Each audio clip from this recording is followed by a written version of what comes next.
بسم اللہ الرحمن الرحیم۔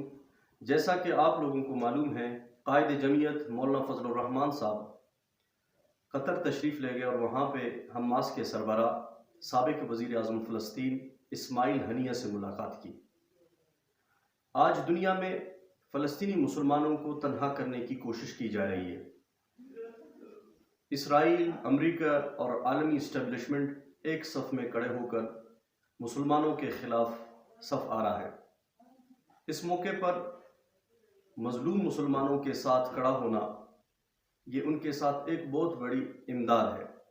قائد جمعیت مولانا فضل الرحمان صاحب نے پاکستان میں عوام کے اندر مظلوم فلسطینی مسلمانوں کا جو موقف ہے اس کو اجاگر کیا اور انہیں شعور دیا۔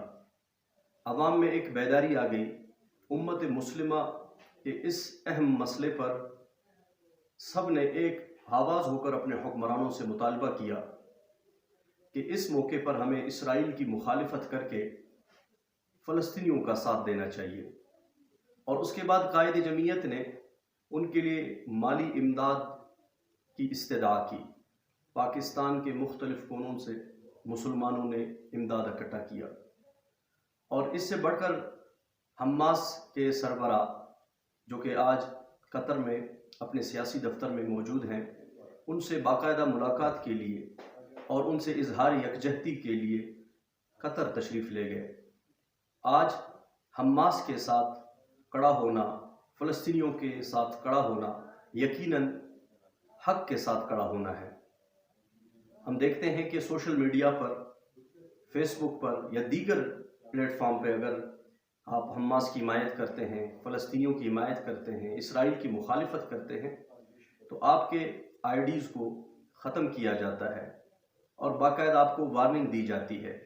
یعنی یہ ایک قسم کا زبان بند کرنے کی مترادف ہے۔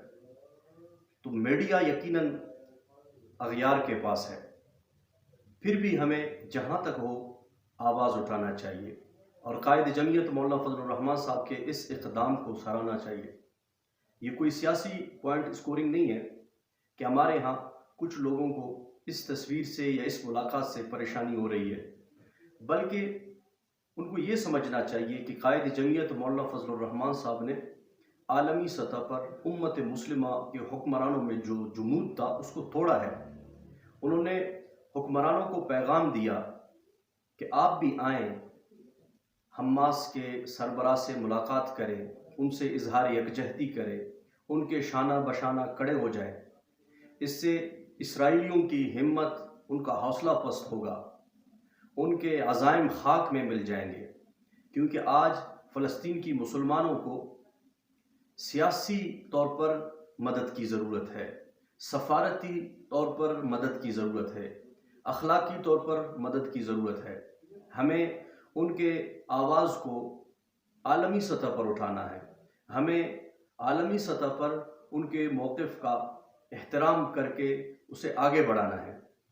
لہٰذا جہاں تک ہو سکے پاکستانی عوام اس سے بالائے طاق کہ مولانا فضل الرحمان صاحب کس جماعت سے تعلق رکھتے ہیں یا مولانا فضل الرحمان صاحب کس مسلک سے تعلق رکھتے ہیں، بلا تفریق، فرقہ، مسلک، رنگ، زبان، ہمیں اس عمل کو، اس اقدام کو قائد جمعیت کا سپورٹ کرنا چاہیے، اس کی حوصلہ افزائی کرنا چاہیے، اور اس حوالے سے تاکہ ہمارے دیگر پاکستان میں سیاسی جماعتوں کو بھی پیغام ہو کہ وہ بھی حماس کے ساتھ اظہار یکجہتی کریں اور دیگر مسلم حکمران بھی حماس کے ساتھ اظہار یکجہتی کریں۔